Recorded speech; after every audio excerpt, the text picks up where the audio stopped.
See me though, but I hear you. What, say that again? You can't see me, right?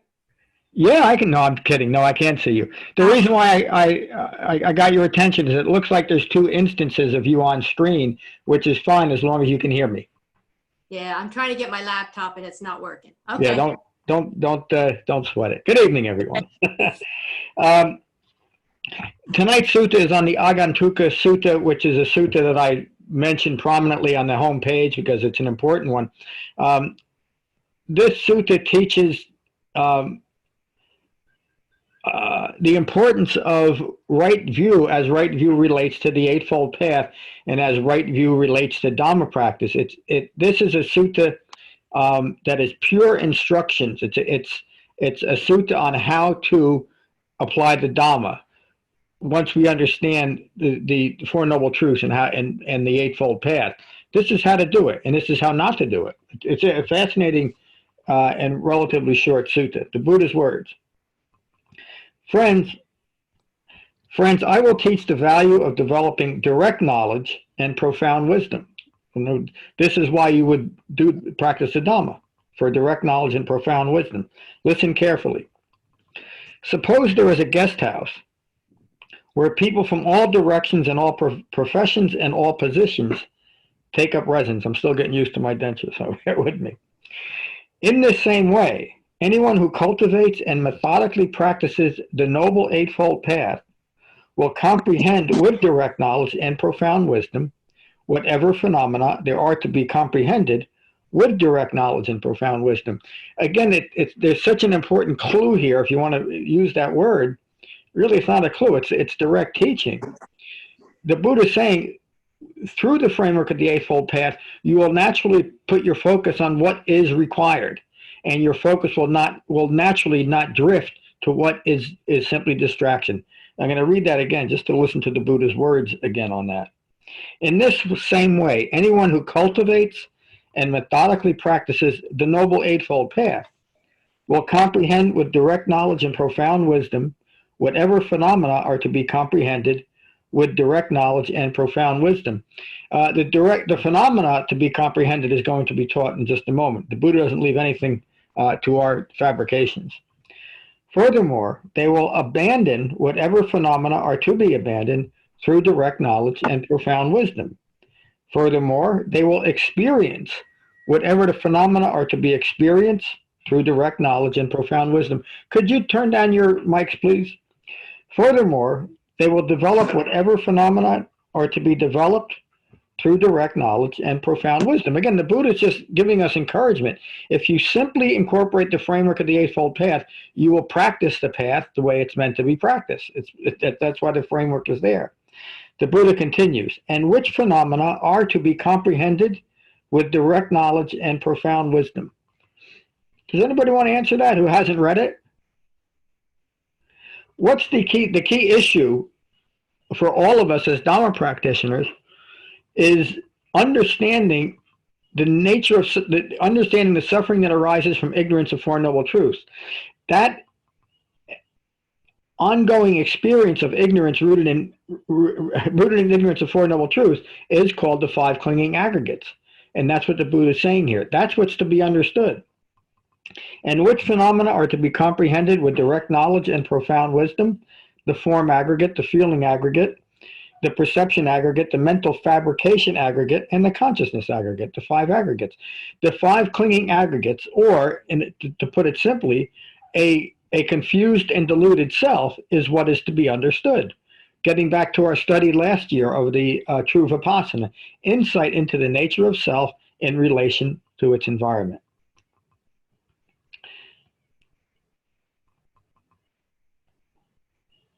The Buddha continues, the five clinging aggregates are the phenomena to be comprehended with direct knowledge and profound wisdom.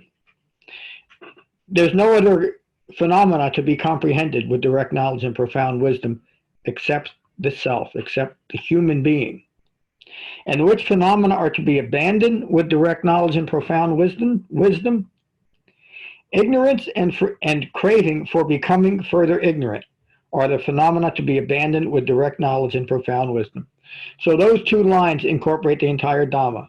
What we're supposed to gain insight into the five clinging aggregates, the ongoing personal experience of suffering, and what is to be abandoned directly?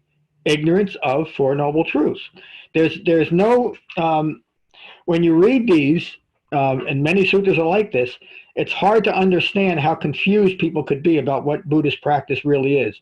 Because everything that I encountered in modern Buddhism that confused and distracted me away from what the Buddha taught is included in this sutta. It's described in this sutta. If I had the framework of the sutta to guide that, I never would have been distracted for so many years by well-intentioned but confused teachers and confused dhammas. The Buddha continues, and which phenomena are to be experienced with direct knowledge and profound wisdom?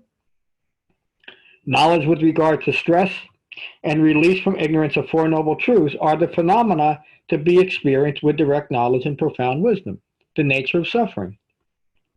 And which phenomena are to be developed with direct knowledge and profound wisdom? As the Buddha teaches the quality of mind of an awakened human being, a calm mind and insight into the three marks of existence are the phenomena to be developed with direct knowledge and profound wisdom. The study, again, the study we did last summer, that 37-class study, is characterized for the purposes of gaining wisdom as phenomena itself, and it is. Phenomena is not simply physical objects that arise and pass away. In fact, more significantly, the phenomena that we're most interested in is the phenomena of our own thoughts, whether they're rooted in ignorance of Four Noble Truths or rooted in wisdom of the Eightfold Path. That's ultimately the phenomena we're dealing with, is the phenomena of our own thinking. And as it reflects to the sutta, directly the five clinging aggregates. And how does one cultivate and methodically practice the Noble Eightfold Path? Through direct knowledge and profound wisdom.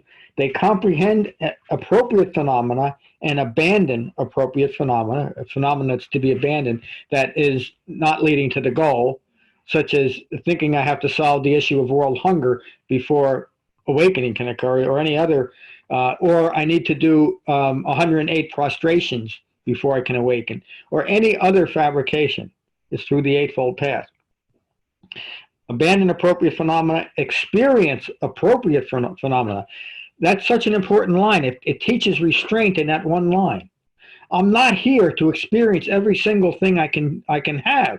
I'm not here to chase every pleasurable experience I can possibly have before I'm gone. If I'm a Dhamma practitioner, I'm here to recognize what is appropriate phenomena for me to develop a relationship with. And you know what that phenomena is? It's nothing in the world. It's in the Dhamma. As a Dhamma practitioner, my wisdom and my understanding, as the Buddha is teaching me right here, is through the Dhamma. And it's not through anything in the physical world.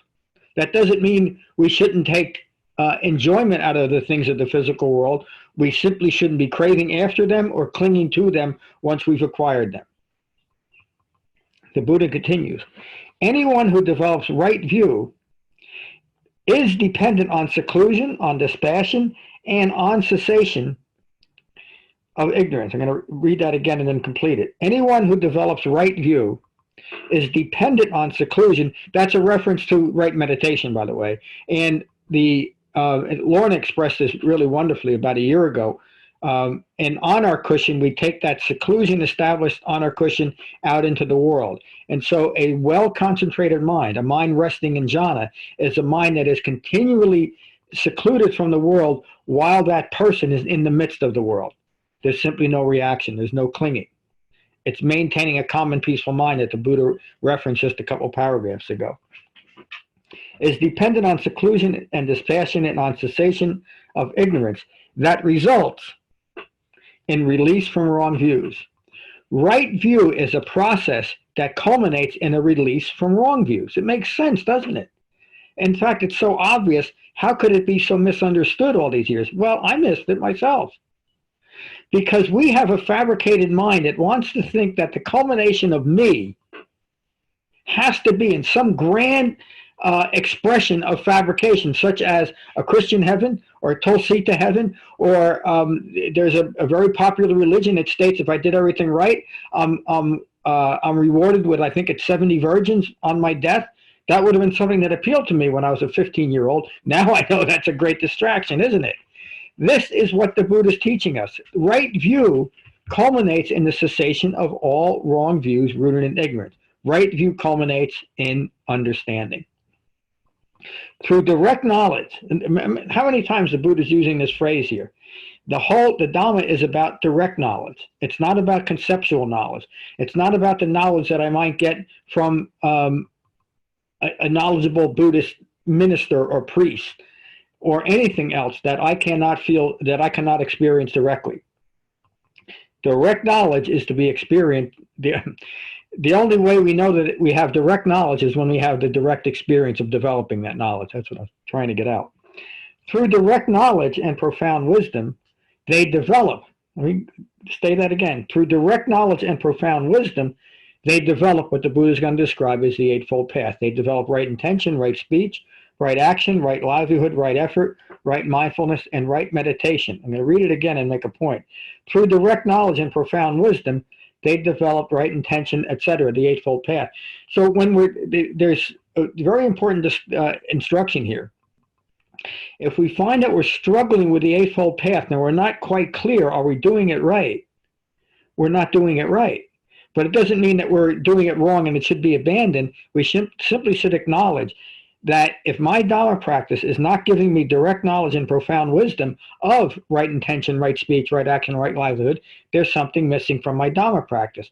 What do I need to do? I need to learn what is missing. I need to deepen my concentration practice. I need to find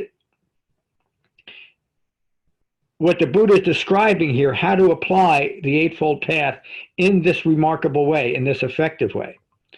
And if we're not experiencing it, it's only for that reason. We can fall into the trap, which is a reasonable trap, by saying, well, I put in 13 minutes in the Dhamma and I'm still not awakened yet, so it must not work. We could also come to that conclusion after 13 years, too. Or we can take true refuge and understand that a human being did just this. He left us his teaching so we know how to do it, and we have the support of a sangha, which gives us all the encouragement and direction we need to bring the path to its culmination, as long as we continue. That's what you could say that this sutta is all about continuing with the Dhamma. How do I maintain this? The Eightfold Path is dependent on seclusion, dependent on dispassion, and dependent on cessation that results in release from clinging to wrong views. In this way, anyone who cultivates and methodically practices the Noble Eightfold Path will, with direct knowledge and profound wisdom, comprehend phenomena to be comprehended, they'll abandon phenomena to be abandoned, and they will experience the phenomena that is to be experienced and develop phenomena to be developed. What's the ultimate phenomena to be developed? It's my own right view. In fact, you could say that that's ultimately the only reality that we're hoping to develop, is that profound right view. And that's the end of this remarkable sutta. Thank you for listening. Excuse me. So, again, it's clear direction. And when you hear me say that the Dhamma is a simple practice made complicated by our complicated minds, it's sutta like these that I'm referring to. Because when you, when you follow all the direction is here, not just the parts of this that we might find is a little easier to incorporate, but if we follow all the direction given here, as the Buddha says, we will not fail as Dhamma practitioners. We will awaken. And the Buddha states that over and over again in so many suttas. Do this, and you will awaken. And maybe that's why I say that so often. Do this, but also the Buddha is saying, and don't do that. So as Dhamma practitioners, there's no reason why we should be confused after a reasonable amount of inquiry. There's no reason why we should be confused at any point as to what we're doing as Dhamma practitioners. So that's my talk on that. We'll start in the bottom right with Kevin, how are you? Doing well. I don't think I have anything to add tonight. I really like this sutta for a couple of reasons, but Why? noble silence. I I couldn't squeeze it out of you. Okay. know this one a little bit, so I like it. Yeah, I do too. Thanks, Kevin. Tim, how are you tonight? It's good to see you. Hello, everybody. Good to see you too, John, and everybody else.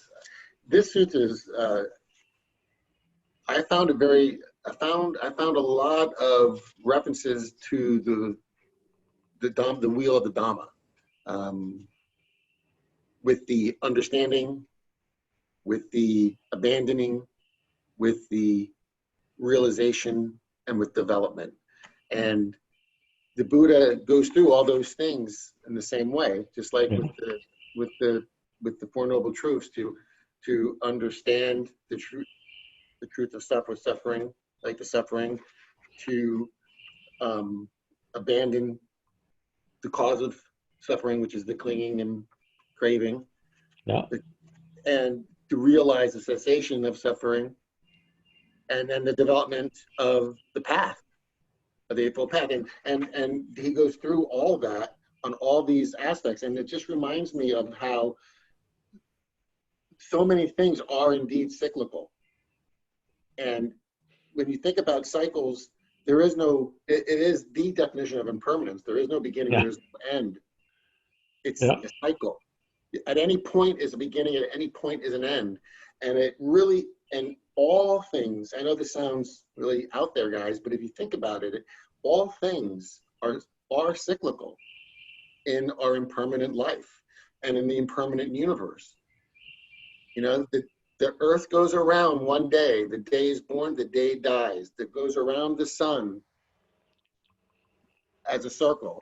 That goes around, the galaxy goes around, everything's moving around in a cycle. And the Buddha, I'm not saying I'm going kind of off base here, but this direct sutta refers to the Dhamma being that way as well. And it really says, once you develop that right view, that's you can jump off that merry-go-round. That cycle can end. The end of that suffering can be developed. So I found this sutta to be incredibly, there's not a word wasted. There's not a word wasted in it. And I found it's a brilliant translation too. Tim, you characterized the entire sutta there in such a remarkable way, and to see that what you just said is such a good example of how when an individual develops a Dhamma, they can apply something like this in such a profound way. It has value, doesn't it? Yeah. If this was your first class, there wouldn't be much value to this sutta, except to be part of it, to listen to it. I've taught the sutta at least 4 times. You've probably heard it at least once or twice, but it has so much more meaning the more you understand the Dhamma, because as you described it, you described each and every application of what was included in the sutta. That's Dhamma practice. And when you do understand it the way you do and the way we all do now, it is simple and direct, isn't it? It's obvious how to practice it. We just have to do it. We just have to continue. Thank you, Tim. Jane, how are you this morning? This evening? I'm fine, John. It's morning for Tom, I think. I was referring to the Philippines, by the way. No, Okay. How are you, Jane? Off the hook.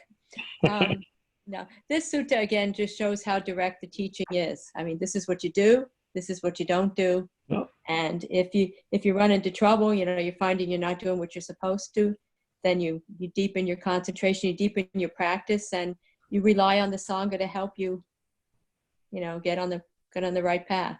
Yeah, and that's what we do here, isn't it? I mean, everything that we do as a sangha is just that. This is the path, and we encourage each and every one of us to stay on the path or get back on it. And that's what a sangha does, and we do it wonderfully well. It really is remarkable. Thank you, Jane. Julia, how are you? Did you just say me, John? I did. How are you, Julia? It's good to see you. Very good. Before I forget, could you send me that the Agantuka Sutta flow chart in a form that's not pages? Oh, okay. I sent it in PDF, but it didn't work, I guess. Oh no, I didn't see it. I just didn't see it Okay. yet. Okay. Thank you. Yeah. No, you're welcome. Thank you. Okay. The thing that I actually the thing that I saw that the Buddha does this often, where he repeats things over and over again. And I actually counted the amount of times he repeated this. He said, anyone who cultivates and methodically practices with direct knowledge and profound wisdom. He used that 14 times. You should have seen the sutta before the translation. So 14 times he's saying, cultivates methodically, practices direct knowledge and profound wisdom. And how else direct knowledge and profound wisdom is acquired in jhana. That's so he's telling us. Through the whole Eightfold Path, yes. Yes, do jhana. So he's saying do jhana 14 times. He's telling us this, you have to practice this methodically practice this so that you can cultivate direct knowledge and profound wisdom. That's where it's cultivated. Yeah. And it releases us from clinging and grasping and further becoming ignorant. So that it leads to right view, of course, and becoming wise and enlightened. But so that's my interpretation of this the sutta. That's what stood out for me. The fact that he kept on repeating it over and over and over again. He's banging it in our heads, telling us this is what you have to do. Do this. Yeah. Practice your jhana. Everything else I saw also, but that was the thing that was very impactful to me. Yeah. As I started reading the suttas many years ago, that's one of the things that really struck me to the point of distraction. Many of the suttas are repetitive to the point where the repetition is no longer helpful, and I do edit that out. But obviously here it's so important. And when you think about a casual teacher of any subject, pick the subject, unless you're really committed, unless you're completely committed to right effort, you're not going to bother with repeating things over and over again until you think your student has it. You're going to say it once, maybe twice, and figure that's good enough. So when I started really reading this, you've heard me talk about the Siddhartha Gautama as this incredible teacher. This is why, because he knew when to be repetitive when it was necessary. And he did it in such a consistent way that even though as a student it might be a little bit annoying even today to hear it, what you just said, Julie, we recognize the importance of that repetition. And we're going to get into the Dhamma pod in a little while. There's a sutta in there, I think it's 18, where the Buddha says, without repetition, there is no Dhamma. And, it has to be the Dhamma that's repeated too. Thanks, Julia. Michael, how are you tonight? It's good to see you. Hi, everybody. I just always look at, right view, kind of like the understanding of it, for me, is developed in understanding the three marks of existence and the relationship between anatta, anicca, and dukkha. I feel that understanding of the not self in an impermanent environment, understanding the relationship between the three marks of existence gives you enables you to see who you are in relation to the world, and that's basically all I want to say. From there, it's impermanence and understanding where we are in this existence, and not trying to carve and hold on to a self-identity in this existence, and just understand where it comes from. That's all I really want to say to me. Yeah. Thank you, Michael. Yeah, just Michael, just to make that point again, the Buddha's saying that the Dhamma resolves within the five clinging aggregates, within wrong views of self. Just like the dependent origination, when you understand how it's written, it's describing an internal process that each human being goes through. And so, again, the recognition of this is the key theme of the Dhamma, that even during the Buddha's time, he kept pointing us back to that. It's nothing outside of ourselves. There's nothing magical, mystical, speculative, spiritual about this. It's simply a way of understanding what it means to be a human being. But that's everything. No matter what you are, no matter what you might speculate, if you're a green mushroom on the other side of Pluto, in order to have a successful life as a green mushroom on the other side of Pluto, you have to know you're a green mushroom and that you're on the other side of Pluto. If you want to live a successful life as a human being, you have to know you're a human being and what that means. That's all that the Buddha taught, but that's everything. How are you, Brett?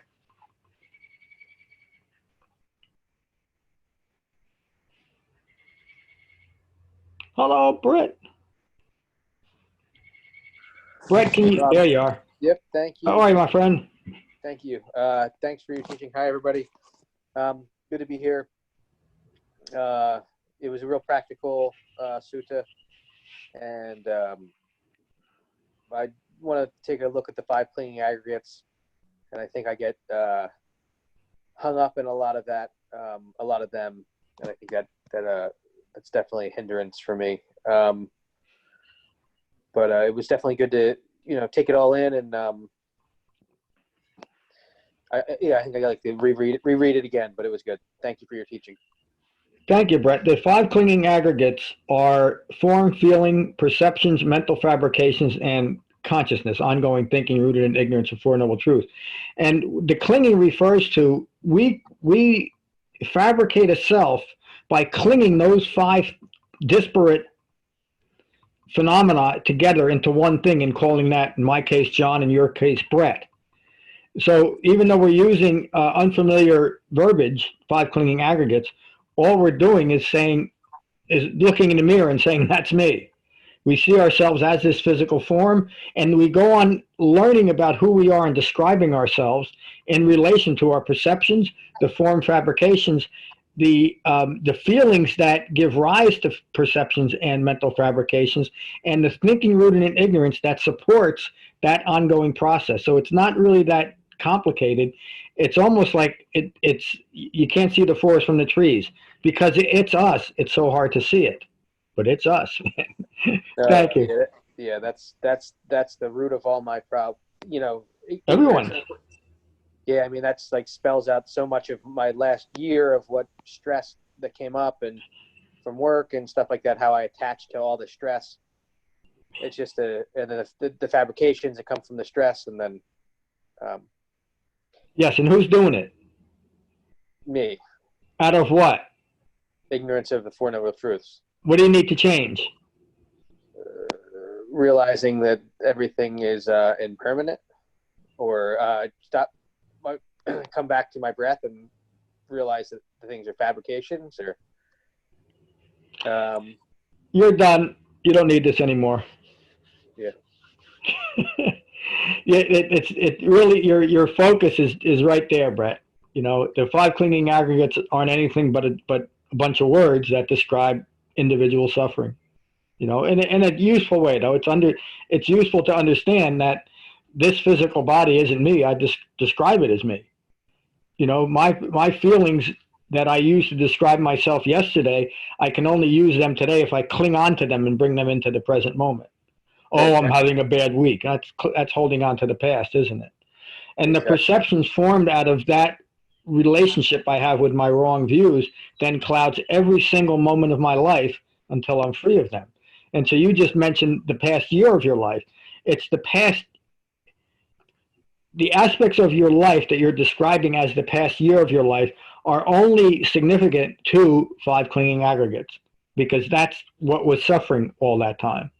Is that clear, or is it at least bringing it a little bit closer to home? No, I see it very clearly that that's what's going on. I'm just finding it hard to step outside of that on a continuous, but that's just, I guess, applying the Eightfold Path, and or just realizing that the thoughts are impermanent, and not, with the fabrications and stuff like that, and kind of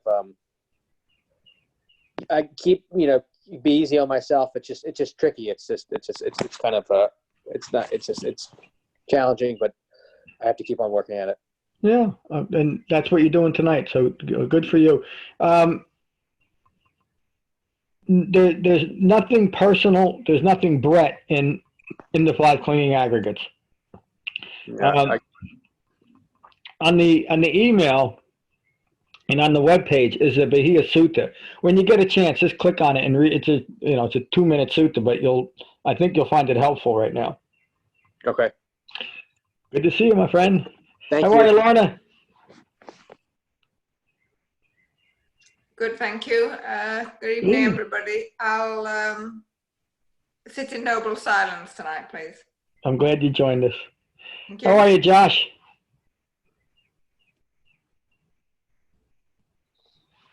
Hi, everybody. Hi, John. Thank you for the teaching.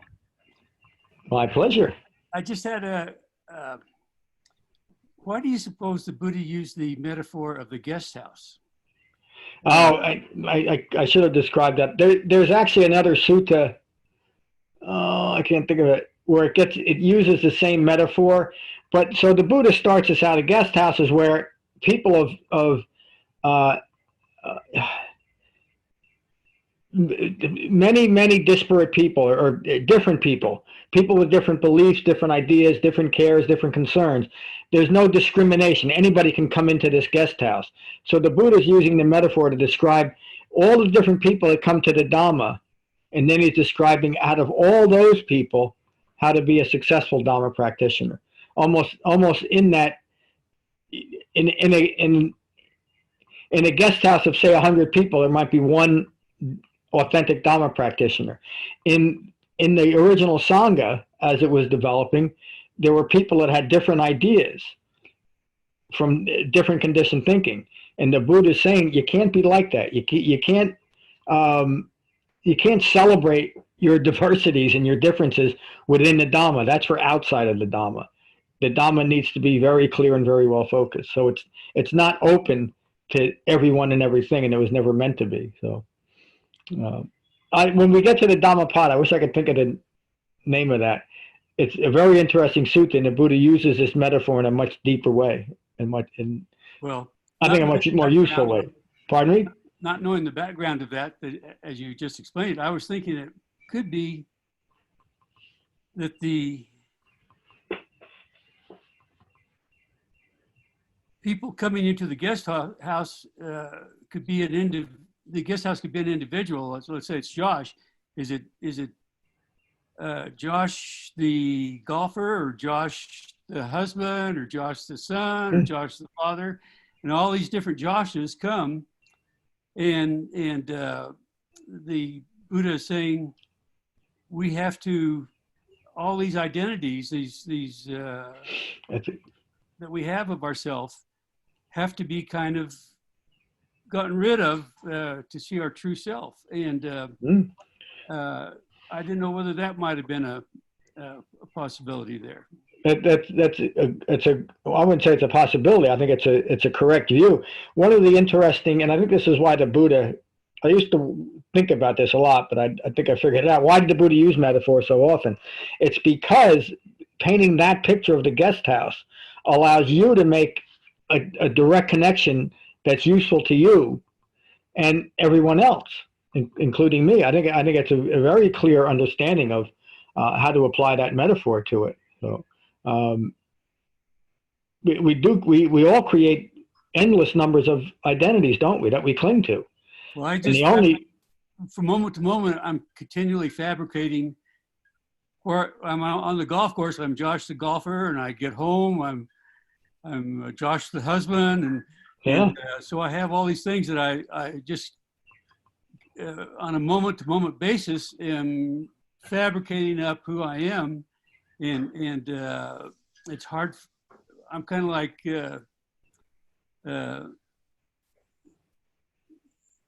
I forget who it was, but they were saying they just struggle all the time to get out of I making all the time. It's just such a default for me to get there. Occasionally I can get out of it when I'm doing jhana, but most of the time it's just front and center with me anyway. But thanks. Thank you, Josh. And again, you're just describing jhana practice. and in order for us to diminish and ultimately eliminate fabricated views of self, we first have to recognize that, which is just what you're describing. In fact, I would say you've been describing that aspect of Dhamma practice almost from the beginning. You got to know what you got to let go of. So, thank you. I'm glad you joined us tonight. Tom, how are you? Hi, everyone. Yeah, I'm good. I'm pretty good. Yeah, so I found I guess the teaching is I mean, I love the simplicity, as I've said before. I think it was Tim who was saying, like, not a word is wasted, right? And I love that about the practice. But I think it ends up becoming even more challenging because it's so simple. And it can be a little bit frustrating as well, when you're like, I may be picking up a little bit on what Brett was saying, but like, you have that feeling like, what you have to do or you should do, and yet you just don't do it consistently enough. And it can be quite kind of, frustrating. And however long you've been meditating, as you say, whether it's, 13 minutes or 13 years, like you're still like, wow, I still fall into these traps. And I think, possibly the more elaborate the practice becomes, the more you can kind of, convince yourself that you're following the path by doing certain, maybe it's less, I'm not sure, maybe it's less frustrating because you feel like you can, you're going through certain rituals or whatever, and whereas when the teaching's as direct as that, it really puts it in a, it just highlights what you have to do. And I think you were saying, John, you just have to do it, right? And so, yes, I guess I just reflect a little bit on, how it relates to my life. And I've been the last few months, really so focused on work and stuff that I haven't given the practice, the most important thing, when I really see it in the cold light of day, the most important thing, I'm not giving it as much time as I would like. And I notice in my meditations, I'm quite distracted at the moment. I'm not very sort of centered. And so, there's a tinge of like frustration there that comes with the directness of the teaching, to feel like, come on, Tom, do a bit more, like this is worth it kind of thing. But anyway, that's what I took from the teaching, challenging, which is it's good to be challenged and not to delude yourself. And so that's what I took from it. Thank you. Yeah, thank you, Tom. Yeah, it is. The Dhamma is certainly challenging because it's meant to challenge every one of our beliefs. But looking back, life is a whole lot more challenging without the Dhamma than with it. I'd much rather have put the time in so I can understand what's going on, especially now, but rather than not. I mean, I remember the feeling strongly when I was 12 or 13, 14, 15 years old, and I was just a confused, hot mess, and nothing made sense. And that lasted with me until I came across the Buddha's Dhamma, and then it didn't, and it's just a matter of seeing things clearly. But we do have to continue. We have to put in right effort. That's the other aspect of not seeing what the Buddha taught as religion, because religion is taught as salvation, that all I have to do is believe it and follow it and maybe do a few things along the way and I'm good to go. Where the Buddha said, that's not, it's got nothing to do with that. I have to learn who I am. I have to learn what it means to be a human being, and then I can live successfully in the world. It's quite a significant difference. But that's why we fight it too, because it's not just a concept. We can't just decide I'm this or I'm that. We got to actually do it. But the benefits are incredible, though, aren't they? Oh no, I absolutely agree with you on that. It would be I'd be a lot more frustrated and stressed right now if it wasn't for knowing the practice at all. I always have that to come back to, right? Like these things I get worried about don't really matter as much as I think they do, and that's thanks to the Dhamma practice. So yeah, it's a different level of frustration, I guess, but definitely a lot of gratitude there. Yeah, it is, and the answer even to that bit of frustration is right effort. Just keep going. You know, and that's what I'm trying to say is the Buddha even addressed that subtle level of distraction, meaning I'm frustrated. Keep going, and you won't be anymore. You'll have direct knowledge. So thank you, Tom. Safe trip if I don't see you, getting back home. So Thank you. Ram, how are you? I'm good. Good. Great to be here. I'm with Tim here on looking at this as a way to get the Four Noble Truths in here. Anytime you see the number 4 in the Suuta, you know that it's going to be about the Four Noble Truths. But it's a clear reference to all of that.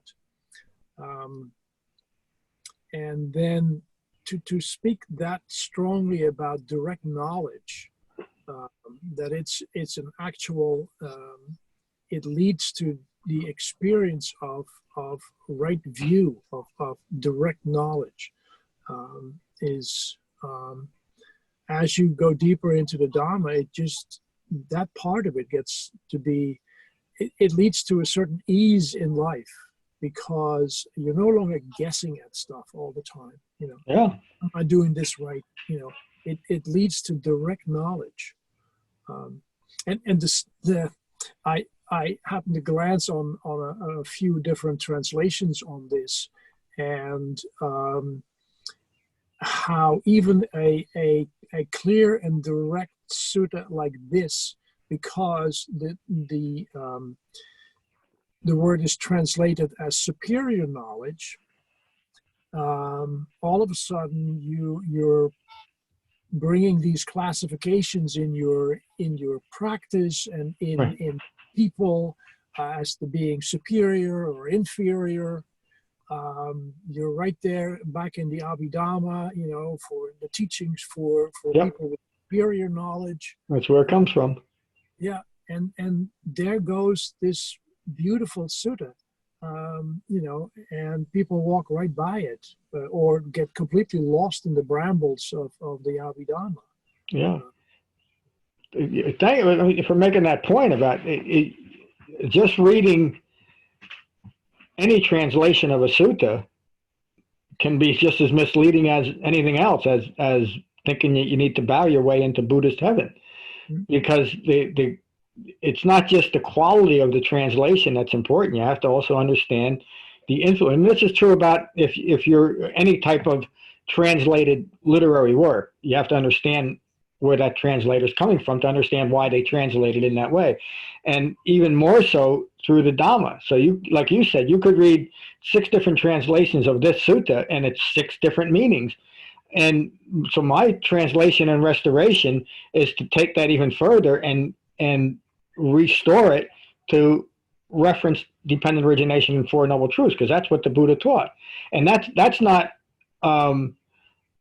a leap of literary faith, because there's the words. No matter what translation you take, the Buddha taught dependent origination and Four Noble Truths.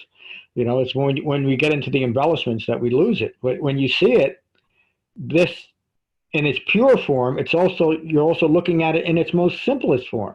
It's something that we can do. And there's nothing left to speculation or even wondering about the benefits of this. Meaning, for years I used to go up to, it's not important where I went to, but their Sunday service, we spent the first hour and a half in rituals and chanting. And I always did it, and I always chanted, and I always bowed and did all this and that. Sometimes they put us into positions.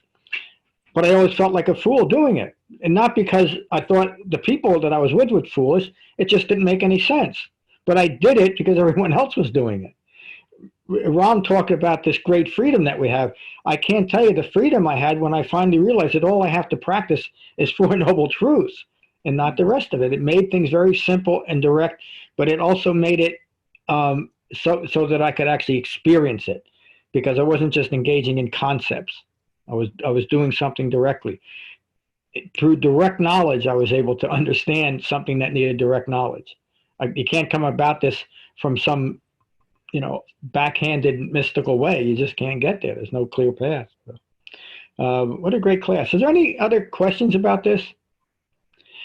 So just in closing, one of the reasons why you always hear me say be gentle with yourself is just this, because for most Dhamma practitioners, there's at least a mild tension between holding on to my fabricated views and even recognizing those fabricated views and having the inner courage, the inner wherewithal to let them go. And the only way we can do that is to feel that we are almost protected by the Eightfold Path. We've gained enough of an experience through the Eightfold Path to know that it works and it will take us to our goal. But now, like we're talking with Tom, you now have to keep going. And there's always going to come a time in your Dhamma practice where you're questioning it. The 5 hindrances are always there until they're not. And so we're always dealing with that. And the solution always is what the Buddha told Bahia and what I say all along. Take a breath, get back into your body. This is not me. This is not mine. This is not what I am. And it is that simple. It's not that easy, though. We'll finish with the Karaniya Metta Sutta, as we always do, unless someone has something else. Questions, comments? Okay. We'll finish with metta.